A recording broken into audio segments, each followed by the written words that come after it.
ശ്രീവാസാദി ഗൗരഭക്തവൃന്ദ. ഹരേ കൃഷ്ണ കൃഷ്ണ കൃഷ്ണ ഹരേ ഹരേ, ഹരേ രാമ രാമ രാമ ഹരേ ഹരേ.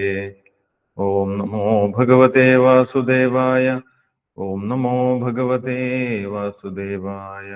ഓം നമോ ഭഗവതേ വാസുദേവായ. നിഗമകൽപതരോർഗളിതം ഫലം ചുഗമുഖാത് അമൃതദ്രവ സംയുതം പിബതാ ഭാഗവതം രസമാലയം മുഹുരഹോ രസികാ ഭുവി ഭാവുകാ. നാരായണം നമസ്കൃത്യം നരം ചൈവ നരോത്തമം ദേവീം സരസ്വതീം വ്യാസം തതോ ജയമുദീരയേത്. നഷ്ടപ്രായേഷു ഭദ്രേഷു നിത്യം ഭാഗവത സേവയാ ഭഗവതി ഉത്തമശ്ലോകേ ഭക്തിർഭവതി നൈഷ്ഠികീം. കൃഷ്ണായ വാസുദേവായ ദേവകീനന്ദനായ ച നന്ദഗോപകുമാരായ ഗോവിന്ദായ നമോ നമഃ.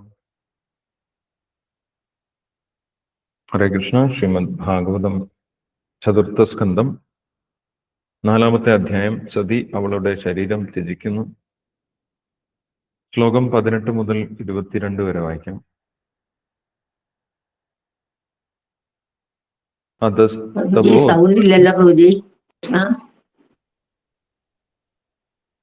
കേൾക്കുന്നുണ്ട് പ്രഭുജി.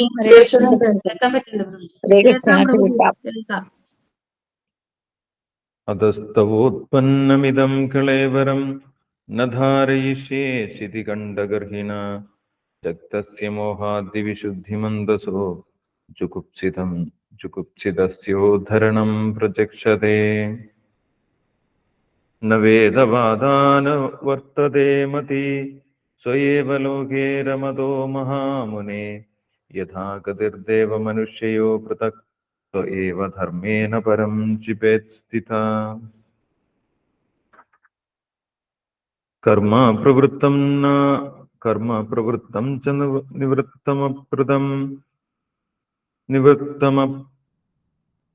നിവൃത്തമപ്യൃതം വേദേ വിവിച്യോ ഭയലിംഗമാശ്രിതം വിരോധി തദ്യോഗപദൈകകർത്തരീ ദ്വയം തഥാ ബ്രഹ്മണി കർമ്മ നർച്ചതി.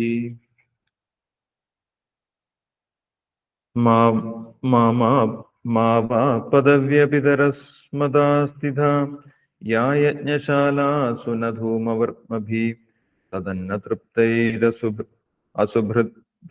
ഈഡിതാ അവ്യക്തലിംഗാ അവധൂതസേവിതാ.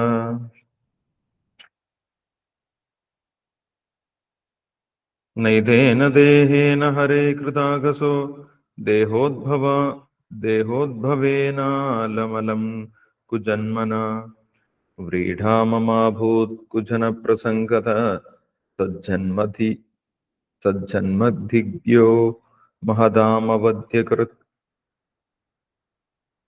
വിവർത്തനം വായിച്ചോളൂ.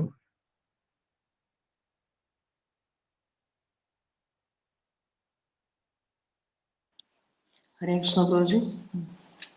സെൽവ മാതാജി വായിച്ചോളൂ. ഓം നമോ ഭഗവതേ വാസുദേവായ. ഓം നമോ ഭഗവതേ വാസുദേവായ. ഓം നമോ ഭഗവതേ വാസുദേവായ. ശ്ലോകം 18. അധസ്തവോത്പന്നമിദം കളേബരം നദാരയിഷ്യേശിതി കണ്ഠഗർഹിണഃ ജഗത്യ മോഹാദിവിശുദ്ധിമന്ദസോ ജുഗുപ്സിതസ്യോദരണം പ്രചക്ഷതേ. വിവർത്തനം. ആയതിനാൽ മഹാദേവനെ അധിക്ഷേപിച്ച അങ്ങയിൽ നിന്ന് സ്വീകരിച്ച ഈ മൂല്യമില്ലാത്ത ശരീരം മേലിൽ ഞാൻ ഉപയോഗിക്കുകയില്ല. ഒരുവൻ വിഷമയമായ ആഹാരം ഭക്ഷിച്ചാൽ അത് ഛർദ്ദിച്ചു കളയുകയാണ് ഏറ്റവും നല്ല ചികിത്സ. ശ്ലോകം 19. നവേദവാദാനനുവർത്തതേ മതി സ്വയേവ ലോകേ രമതോ മഹാമുനി. യഥാഗതിർദേവ മനുഷ്യയോ പൃഥക് സ്വയേവ ധർമ്മേന പരം ക്ഷിപേത് സ്ഥിതഃ. വിവർത്തനം. അവരവരുടെ തൊഴിൽപരമായ കർത്തവ്യങ്ങൾ നിർവഹിക്കുന്നതാണ് മറ്റുള്ളവരെ വിമർശിക്കുന്നതിനേക്കാൾ ശ്രേഷ്ഠം. ഉയർത്തപ്പെട്ട അതീന്ദ്രിയർ ചിലപ്പോൾ വേദങ്ങളുടെ നിയമങ്ങളെയും ക്രമങ്ങളെയും അതിജീവിക്കാറുണ്ട്. അവർക്ക് അവ പാലിക്കേണ്ടതില്ലാത്തതിനാൽ മനുഷ്യർ ഭൂമിയുടെ ഉപരിതലത്തിലൂടെ സഞ്ചരിക്കുമ്പോൾ ദേവന്മാർ ശൂന്യാകാശത്തിലൂടെ സഞ്ചരിക്കുന്നത് പോലെ. ശ്ലോകം 20. കർമ്മപ്രവൃത്തം ച നിവൃത്തമഭ്യുതം വേദേ വിവിച്ചോ ഭയലിംഗമാശ്രിതം വിരോധി തത്യൗകപദൈകകീർത്തനെ ദ്വയം തഥാ ബ്രഹ്മണി കർമ്മനർച്ചതീം. വിവർത്തനം. വേദങ്ങളിൽ രണ്ടു തരത്തിലുള്ള പ്രവർത്തനങ്ങൾക്ക് മാർഗനിർദ്ദേശങ്ങളുണ്ട്. ഭൗതിക ആസ്വാദനത്തോട് ആസക്തിയുള്ളവർക്ക് വേണ്ടിയുള്ള പ്രവർത്തനങ്ങളും ഭൗതിക ആസ്വാദനത്തോട് വിരക്തിയുള്ളവർക്ക് വേണ്ടുന്ന പ്രവർത്തനങ്ങളും. ഈ രണ്ടു തരത്തിലുള്ള പ്രവർത്തനങ്ങളുടെ പരിഗണനയിൽ വ്യത്യസ്ത ലക്ഷണങ്ങളുള്ള രണ്ടു തരം ആളുകളുമുണ്ട്. ഒരുവൻ രണ്ടു തരത്തിലുള്ള പ്രവൃത്തികളും ഒരേ വ്യക്തിയിൽ ദർശിക്കാൻ ആഗ്രഹിച്ചാൽ അത് വൈരുദ്ധ്യമാകും. പക്ഷേ അതീന്ദ്രിയതയിൽ സ്ഥിതി ചെയ്യുന്ന ഒരു വ്യക്തി രണ്ടു തരം പ്രവർത്തനങ്ങളെയും അവഗണിക്കും. ശ്ലോകം 21. മവാപദവ്യ പിതരസ്മദാസ്ഥിത യായജ്ഞശാലാസ്യനധൂമവർണമേ യതന്യതൃപ്തൈരസുഭ്യുദ്വിരീഡിത അവ്യക്തലിംഗാവധൂതസേവിതാം. വിവർത്തനം. എൻ്റെ പ്രിയ പിതാവേ, ഞങ്ങൾ ആർജിച്ചിട്ടുള്ള ഐശ്വര്യം, മഹായജ്ഞങ്ങൾ നടത്തി അവയിൽ സമർപ്പിക്കുന്ന ഭക്ഷണപദാർത്ഥങ്ങൾ, യജ്ഞാർപ്പണങ്ങൾ എന്ന മട്ടിൽ ശരീരത്തിനു വേണ്ടി ആഹരിക്കുന്ന അങ്ങയെയും അങ്ങയുടെ സ്തുതി പാഠകരെയും പോലുള്ള ഫലകാംക്ഷി കർമ്മികൾക്ക് വിഭാവനം ചെയ്യാൻ പോലും കഴിയില്ല. ഞങ്ങൾക്ക് ഞങ്ങളുടെ ഐശ്വര്യങ്ങൾ കേവലം ഇച്ഛകൊണ്ട് മാത്രം പ്രകടമാക്കാൻ കഴിയും. പരിത്യാഗികളും സ്വയം സാക്ഷാത്കൃതാത്മാക്കളുമായ മഹത് വ്യക്തിത്വങ്ങൾക്ക് മാത്രമേ ഇത് നേടുവാൻ കഴിയൂ. ശ്ലോകം 22. നൈതേന ദേഹേന ഹരേ കൃതാഗസോ ദേഹോദ്ഭവേനാലമലം കുജന്മന വ്രീഡാമമാബോധ് കുജന പ്രസംഗത സ്തജന്മദിഗ്യോ മഹതാമവദ്യകൃത്. വിവർത്തനം. അങ്ങ് മഹാദേവന്റെ പാദപങ്കജങ്ങളിൽ അപരാധം ചെയ്യുന്നവനും നിർഭാഗ്യവശാൽ എനിക്ക് അങ്ങയിൽ നിന്നൊരു ശരീരം ഉണ്ടായി പോവുകയും ചെയ്തു. ഞാൻ നമ്മുടെ ശരീരപരമായ ബന്ധത്തിൽ വളരെയേറെ ലജ്ജിക്കുകയും മഹാന്മാരിൽ മഹാനായ ഒരു വ്യക്തിത്വത്തിന്റെ പാദപങ്കജങ്ങളിൽ അപരാധം ചെയ്യുന്ന ഒരുവനുമായുള്ള ബന്ധത്താൽ എന്റെ ശരീരം കളങ്കിതമായതിൽ ഞാൻ എന്നെ തന്നെ അപലപിക്കുകയും ചെയ്യുന്നു. ഹരേ കൃഷ്ണ. ഹരേ കൃഷ്ണ പ്രഭുജി.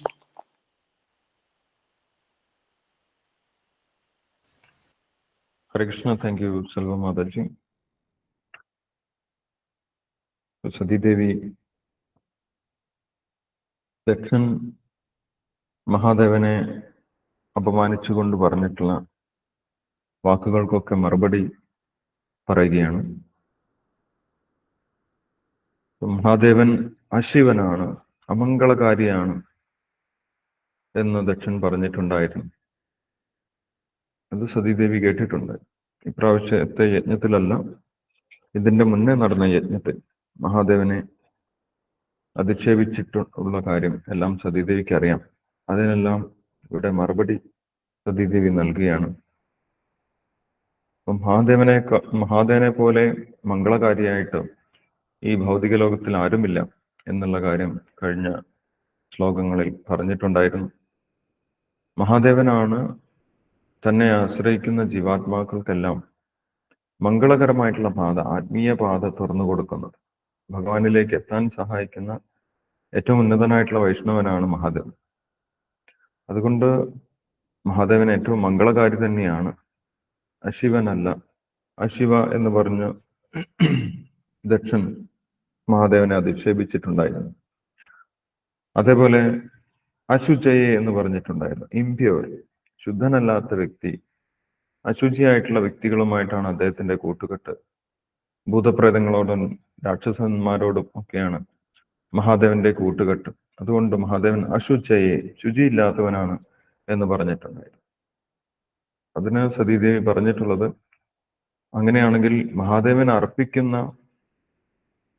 മഹാദേവന്റെ പാദങ്ങളിൽ അർപ്പിക്കുന്ന പുഷ്പങ്ങളാണ് ബ്രഹ്മദേവൻ, ദക്ഷന്റെ കൂടെ പിതാവായിട്ടുള്ള ബ്രഹ്മാവ് തന്റെ ശിരസിൽ അണിയുന്നത് എന്ന് പറഞ്ഞു. മഹാദേവന് അർപ്പിച്ചിട്ടുള്ള പുഷ്പങ്ങൾ, മഹാദേവന്റെ പാദങ്ങളിൽ അർപ്പിച്ചിട്ടുള്ള പുഷ്പങ്ങൾ ബ്രഹ്മാവ് എടുത്ത് ആദരപൂർവം ശിരസിൽ അണിയുന്നുണ്ട്.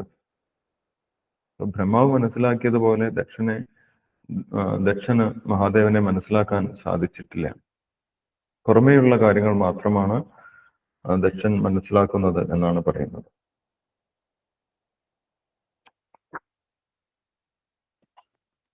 ഇനി ഇവിടെ 18ാമത്തെ ശ്ലോകത്തിൽ പറയുന്നു, ഇങ്ങനെ മഹാദേവനെ നിരന്തരം അധിക്ഷേപിക്കുന്ന അങ്ങയിൽ നിന്ന് എനിക്ക് ശരീരം സ്വീകരിക്കേണ്ടി വന്നതിൽ വലിയ ലജ്ജ എനിക്കുണ്ട് എന്നുള്ള കാര്യം പറയുന്നു. അതുകൊണ്ട് ഞാൻ ഈ ശരീരം ഉപേക്ഷിക്കാൻ ചിന്തിക്കുകയാണ്. ശരീരം ഉപേക്ഷിക്കാനാണ് ഞാൻ തീരുമാനിച്ചിട്ടുള്ളത് എന്ന് സതീദേവി ദക്ഷനോട് പറഞ്ഞു.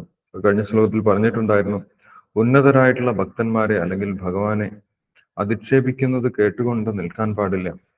ഒന്നുകിൽ നമ്മൾ അവിടെ നിന്ന് പോകണം, അല്ലെങ്കിൽ ശക്തിയുള്ളവനാണെങ്കിൽ അധിക്ഷേപിക്കുന്ന വ്യക്തിയെ വധിക്കണം, അതുമല്ലെങ്കിൽ സ്വന്തം ശരീരം ഉപേക്ഷിക്കണം എന്ന് പറഞ്ഞിട്ടുണ്ടായിരുന്നു. അതിൽ സതീദേവി എടുത്തിട്ടുള്ള തീരുമാനം, ഞാൻ ഈ ശരീരം തന്നെ ഉപേക്ഷിക്കാൻ പോവുകയാണ്.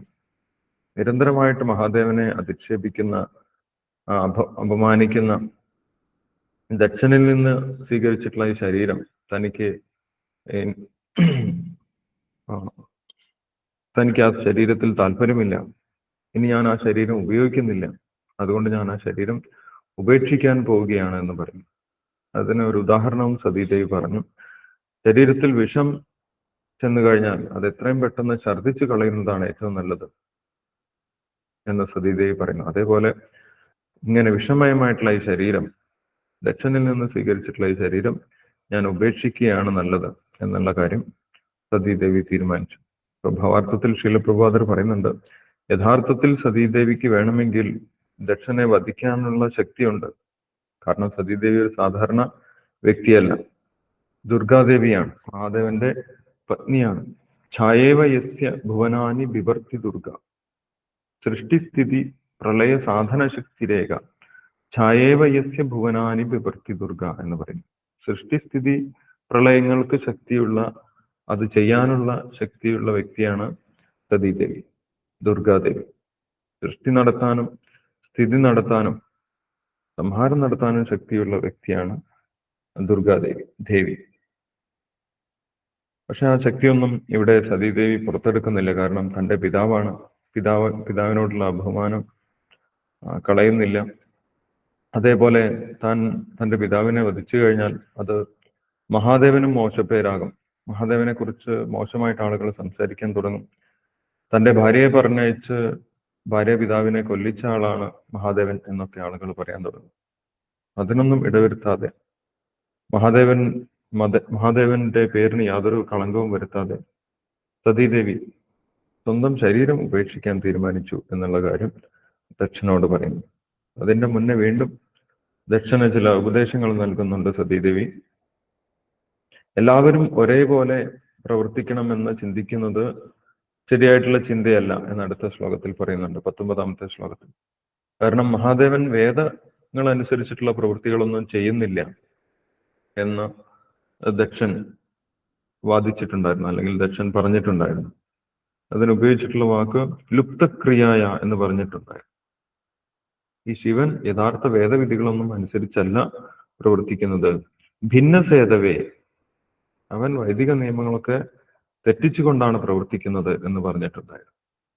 അപ്പൊ മഹാദേവനെ പോലെ ഉയർന്ന ഒരു വ്യക്തിക്ക് വേണ്ടിയിട്ടുള്ളതല്ല വൈദിക നിയമങ്ങൾ എന്ന് സതീദേവി 19ാമത്തെ ശ്ലോകത്തിൽ പറയുന്നു.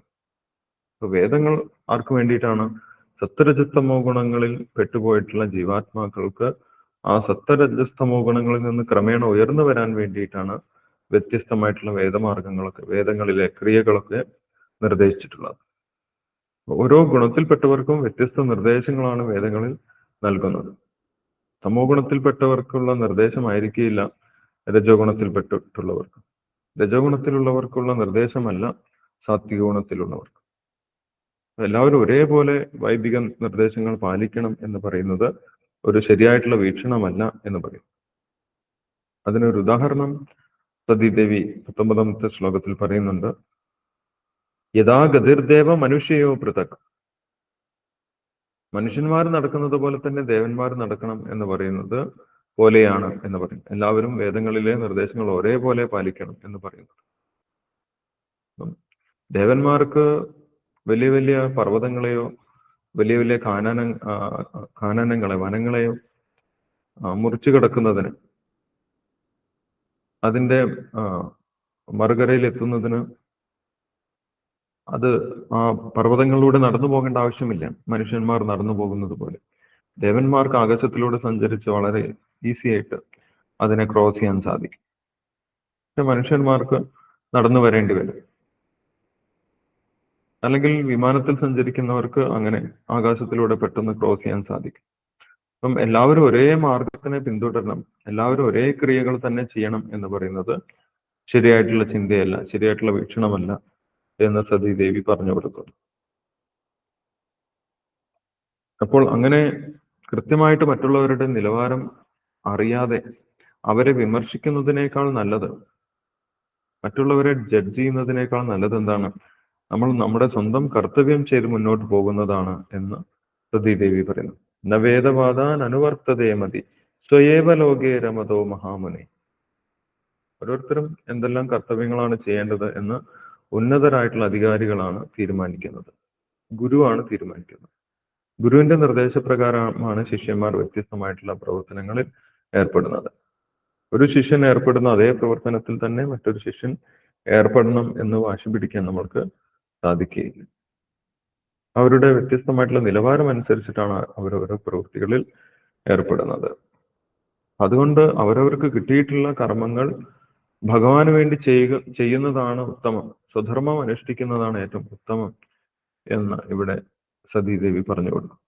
ഭഗവത്ഗീതയിലും ഇതേപോലെ പറയുന്നുണ്ട് ഭഗവാൻ, കർമ്മണ്യേവ അധികാരസ്ഥെ മാ ഫലേഷു കഥാചന മാ കർമ്മഫലഹേതു മാതേ സങ്കോസ്തു അകർമ്മണി സ്വഭാവസ്തു പ്രവർത്തത എന്ന് ഭഗവാൻ പറയുന്നുണ്ട്. ഓരോരുത്തരുടെയും പ്രകൃതിക്ക് അനുസരിച്ചിട്ടുള്ള പ്രവർത്തനങ്ങളാണ് അവർക്ക് അധികാരത്തിൽ ലഭിക്കുന്നത്. അത് ഭഗവാന് വേണ്ടി ചെയ്യുക എന്നുള്ളതാണ് സ്വധർമ്മം. എല്ലാവരും അതേപോലെ പ്രവർത്തിക്കണമെന്ന് നമുക്ക് നിർബന്ധപൂർവം പറയാൻ സാധിക്കുകയില്ല എന്ന് സതീദേവി പറയും. ഇനി അതിന്റെ വിശദീകരണം അടുത്ത ശ്ലോകത്തിൽ, 20ാമത്തെ ശ്ലോകത്തിൽ സതീദേവി കൊടുക്കുന്നുണ്ട്.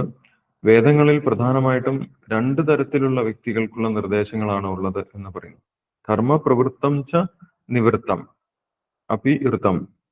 വേദങ്ങളിൽ പ്രവൃത്തി മാർഗവും നിർദ്ദേശിക്കുന്നുണ്ട്, നിവൃത്തി മാർഗവും നിർദ്ദേശിക്കുന്നു. പ്രവൃത്തി മാർഗം നിർദ്ദേശിക്കുന്നത് ഈ ലോകത്തിൽ തന്നെ സുഖമായിട്ട് ജീവിക്കാം എന്ന് ചിന്തിക്കുന്നവർക്ക് വേണ്ടിയിട്ടാണ്. അവർക്കുള്ള കർമ്മങ്ങൾ വ്യത്യസ്തമാണ്. നിവൃത്തി മാർഗത്തിൽ അല്ലെങ്കിൽ മോക്ഷമാർഗത്തിലുള്ള പ്രവൃത്തികൾ വ്യത്യസ്തമാണ്. അപ്പോൾ മോക്ഷമാർഗത്തിൽ സഞ്ചരിക്കുന്നവർ പ്രവൃത്തി മാർഗത്തിലുള്ള പ്രവൃത്തികൾ വീണ്ടും ചെയ്യേണ്ട ആവശ്യമില്ല. അപ്പോൾ ഒരേ വ്യക്തി തന്നെ 2 മാർഗത്തിലുമുള്ള പ്രവൃത്തികൾ ചെയ്യണം എന്ന് നിർദ്ദേശിക്കുന്നത് തെറ്റാണ് എന്ന് സതീദേവി ഇവിടെ പറയുന്നു. വിരോധി തദ്വൈക പദൈക കർത്തരി. വ്യത്യസ്തമായിട്ടുള്ള കർമ്മങ്ങൾ വേദങ്ങളിൽ നിർദ്ദേശിക്കുന്നുണ്ട്. അതെല്ലാം ഒരു വ്യക്തി തന്നെ ചെയ്യണം എന്ന് പറയുന്നത് ശരിയായിട്ടുള്ള ചിന്തയല്ല എന്ന് സതീദേവി പറഞ്ഞു കൊടുക്കും 20ാമത്തെ ശ്ലോകത്തിൽ. ഇനി മഹാദേവനെ കുറിച്ച് ദക്ഷൻ പറഞ്ഞിട്ടുണ്ടായിരുന്നു, നേരത്തെ പറഞ്ഞു കേട്ടിട്ടുണ്ടാകും, സതി അങ്ങനെ കേട്ടിട്ടുണ്ടാകും. ശൂദ്രയേവ, ഒരു യാതൊരു യോഗ്യതയും ഇല്ലാത്ത വ്യക്തിക്കാണ് തൻ്റെ പുത്രിയെ, തൻ്റെ സുന്ദരിയായിട്ടുള്ള പുത്രിയെ, നല്ല വിദ്യാഭ്യാസമുള്ള സുന്ദരിയായിട്ടുള്ള പുത്രിയെ വിവാഹം ചെയ്തു കൊടുത്തത്. മഹാദേവന് ഒട്ടും യോജിക്കുന്ന വ്യക്തിയല്ല സതീദേവി. കാരണം മഹാദേവന് സതീദേവിയെ സംരക്ഷിക്കാനുള്ള യാതൊരു സമ്പത്തും ഐശ്വര്യവും ഒന്നുമില്ല എന്ന് ദക്ഷൻ ചിന്തിച്ചിട്ടുണ്ടായിരുന്നു.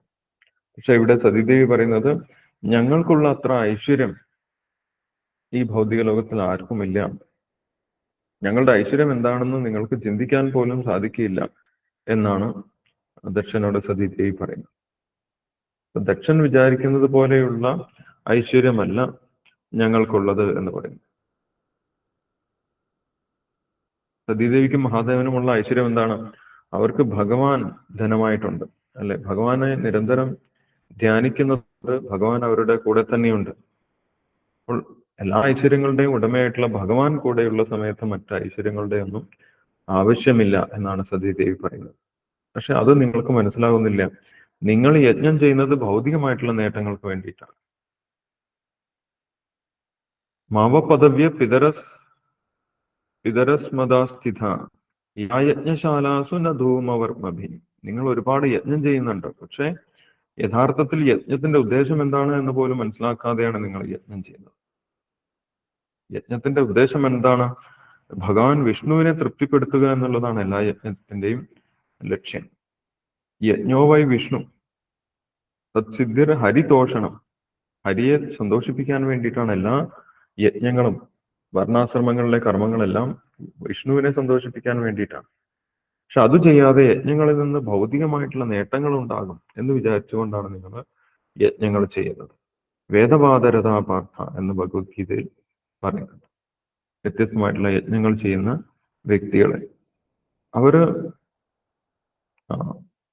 ധനം നേടുന്നതിന് വേണ്ടി അല്ലെങ്കിൽ സമൂഹത്തിൽ പേര് കിട്ടുന്നതിന് വേണ്ടിയൊക്കെ യജ്ഞങ്ങൾ അനുഷ്ഠിക്കാറുണ്ട്. അല്ലെങ്കിൽ വലിയ വലിയ ഉത്സവങ്ങൾ പോലെ നടത്തുന്നതിന് വേണ്ടി വലിയ ആഘോഷങ്ങൾ ആയിട്ട് യജ്ഞങ്ങൾ നടത്തും. അതൊരിക്കലും ഭഗവാനെ തൃപ്തിപ്പെടുത്താൻ എന്നുള്ള ഉദ്ദേശത്തോട് കൂടിയിട്ടല്ല. യജ്ഞത്തിന്റെ മറ്റ് ആകർഷണങ്ങളിൽ പെട്ടാണ് അവര് യജ്ഞങ്ങൾ ചെയ്യുന്നത്. ആ യജ്ഞങ്ങൾ പൂർണ്ണമായിട്ടും ഭൗതികമാണ്, ആത്മീയമായിട്ടുള്ള നേട്ടങ്ങൾ ഉണ്ടാക്കുന്നതല്ല എന്ന് സതീദേവിയുടെ പറഞ്ഞു കൊടുക്കുകയാണ്.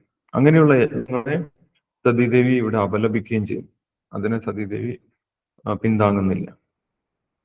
ഭഗവത്ഗീതയിലും പറയുന്നുണ്ട്, ആസുരികമായിട്ടുള്ള സ്വഭാവമുള്ള വ്യക്തികൾ നാമത്തിന് വേണ്ടി നാമയജ്ഞേസ്തേ യജന്തേ നാമയജ്ഞേസ്തേ, പേരിന് വേണ്ടി അവർ യജ്ഞങ്ങളൊക്കെ ചെയ്യും. അല്ലെങ്കിൽ സമൂഹത്തിൽ ഉയർന്ന വ്യക്തിയാണെന്ന് കാണിക്കാൻ വേണ്ടി അവർ യജ്ഞങ്ങളൊക്കെ ചെയ്യും എന്ന് പറയും. അത് തീർച്ചയായിട്ടും അത് പൂർണ്ണമായിട്ടും ഭൗതിക നിലവാരത്തിലുള്ളതാണ്. അതിന് ആത്മീയമായിട്ടുള്ള നേട്ടം ഉണ്ടാവുകയില്ല എന്ന് പറയും. ഞങ്ങൾ പൂർണ്ണമായിട്ടും ആത്മീയ നേട്ടത്തിന് വേണ്ടിയിട്ടാണ് പ്രവർത്തിക്കുന്നത്. ഞങ്ങൾക്ക് ആത്മീയമായിട്ടുള്ള നേട്ടം ലഭിച്ചിട്ടുമുണ്ട്, ഭഗവാനെ ഞങ്ങൾക്ക് ലഭിച്ചിട്ടുണ്ട്. അപ്പോൾ ഞങ്ങളുടെ ഐശ്വര്യം എന്താണെന്ന് നിങ്ങൾക്ക് ചിന്തിക്കാൻ സാധിക്കില്ല എന്നാണ് പറയുന്നത്. മഹാദേവന് വിചാരിക്കുന്നതൊക്കെ ചെയ്യാൻ സാധിക്കും. മഹാദേവനും പാർവതീദേവിക്കും അല്ലെങ്കിൽ സതീദേവിക്കും വ്യത്യസ്തമായിട്ടുള്ള ലോകങ്ങൾ സൃഷ്ടിക്കണമെങ്കിൽ അത് സൃഷ്ടിക്കാം, അതിനെ നശിപ്പിക്കണമെങ്കിൽ നശിപ്പിക്കാം. അങ്ങനെ ഈശ്വരഭാവമുള്ള വ്യക്തികളാണ്. ഈശ്വരീയ നിലവാരത്തിലാണ് സതീദേവിയും മഹാദേവനും പ്രവർത്തിക്കുന്നത്. ആ ഒരു നിലവാരം ദക്ഷൻ ഒരിക്കലും മനസ്സിലാക്കാൻ സാധിച്ചിട്ടില്ല എന്നാണ് പറയുന്നത്. അവരുടെ പുറമേയുള്ള അപ്പിയറൻസ്, പുറമേയുള്ള ആ രൂപം മാത്രം കണ്ടിട്ടാണ് മഹാദേവനെയും സതീദേവിയും ദക്ഷൻ വിലയിരുത്തിയിട്ടുള്ളത് എന്നാണ് ഇവിടെ പറയുന്നത്. തങ്ങൾ നേടിയിട്ടുള്ള ഐശ്വര്യത്തിനെ കുറിച്ച് ദക്ഷന് ചിന്തിക്കാൻ പോലും സാധിക്കുന്നില്ല എന്നാണ് പറയുന്നത്. ഇനി 22-ാമത്തെ ശ്ലോകത്തിൽ പറയുന്നു, അങ്ങ് മഹാദേവന്റെ പാദപങ്കജങ്ങളിൽ അപരാധം ചെയ്യുന്നവരും നിർഭാഗ്യവശാൽ എനിക്ക് അങ്ങയിൽ നിന്നൊരു ശരീരം ഉണ്ടായി പോവുകയും ചെയ്തു. ഞാൻ നമ്മുടെ ശരീരപരമായ ബന്ധത്തിൽ വളരെയേറെ ലജ്ജിക്കുകയും മഹാന്മാരിൽ മഹാനായ ഒരു വ്യക്തിത്വത്തിന്റെ പാദപങ്കജങ്ങളിൽ അപരാധം ചെയ്യുന്ന ഒരുവനുമായുള്ള ബന്ധത്താൽ എന്റെ ശരീരം കളങ്കിതമായതിൽ ഞാൻ എന്നെ തന്നെ അപലപിക്കുകയും ചെയ്യും. അപ്പോൾ സതീദേവി പ്രാധാന്യം കൊടുക്കുന്നത് ശാരീരികമായിട്ടുള്ള ആ ബന്ധുത്വത്തിനല്ല, ആത്മീയമായിട്ടുള്ള ബന്ധുത്വത്തിനാണ്. മഹാദേവൻ വലിയൊരു വൈഷ്ണവനാണ്. വൈഷ്ണവാനാം യഥാശംഭു, ഏറ്റവും ഉന്നതനായിട്ടുള്ള വൈഷ്ണവനാണ് മഹാദേവൻ. ആ മഹാദേവൻ ഭഗവാന്റെ ഏറ്റവും അടുത്ത ഭക്തനാണ്. അങ്ങനെയുള്ള ഒരു ഭക്തനോട് അപരാധം ചെയ്യുന്ന വ്യക്തിയിൽ നിന്നാണ് എനിക്ക് ശരീരം കിട്ടിയിട്ടുള്ളത്. എൻ്റെ പിതാവ് ഭഗവാനെ നിന്ദിക്കുന്ന വ്യക്തിയാണ്, അല്ലെങ്കിൽ ഭഗവാന്റെ ഭക്തനെ നിന്ദിക്കുന്ന വ്യക്തിയാണ്. അതിൽ തനിക്ക് ലജ്ജയാണുള്ളത് എന്ന് സതീദേവി പറയും. അങ്ങനെയുള്ള ഒരു ശരീരം നിലനിർത്താൻ, കളങ്കിതമായിട്ടുള്ള ഒരു ശരീരം നിലനിർത്താൻ ഞാൻ ആഗ്രഹിക്കുന്നില്ല. നമ്മുടെ ബന്ധം പോലും എനിക്ക് ഇഷ്ടമല്ല. ഇങ്ങനെയൊരു പിതാവിൽ നിന്ന് ശരീരം സ്വീകരിക്കേണ്ടി വന്നതിൽ ഞാൻ ലജ്ജിക്കുന്നു എന്ന് സതീദേവി പറഞ്ഞ് താൻ ശരീരം ഉപേക്ഷിക്കാൻ പോവുകയാണ് എന്നുള്ള തീരുമാനം സതീദേവി പ്രഖ്യാപിക്കുന്നു. അതിനുശേഷം എങ്ങനെയാണ് സതീദേവി ശരീരം ഉപേക്ഷിച്ചിട്ടുള്ളത് എന്നുള്ള കാര്യം അടുത്ത ശ്ലോകങ്ങളിൽ വിശദീകരിക്കുന്നുണ്ട്. അത് നമുക്ക് അടുത്ത ദിവസം വായിക്കാം, നാമം ജപിക്കാം. അതിനുശേഷം എന്തെങ്കിലും സംശയങ്ങൾ ഉണ്ടെങ്കിൽ ഡിസ്കസ് ചെയ്യാം. ഹരേ കൃഷ്ണ. ഹരേ കൃഷ്ണ പ്രഭുജി. ജലജമാത ജപിച്ചു. ഹരേ കൃഷ്ണ. ജയ് ശ്രീകൃഷ്ണ ചൈതന്യ പ്രഭു നിത്യാനന്ദ ശ്രീ അദ്വൈത ഗദാധര ശിവസാദി ഗൗരഭക്തവൃന്ദ जय श्री कृष्ण चैतन्य प्रभु नित्यानंद श्री अद्वैत गदाधर शिवासादि गौर भक्तवृंद जय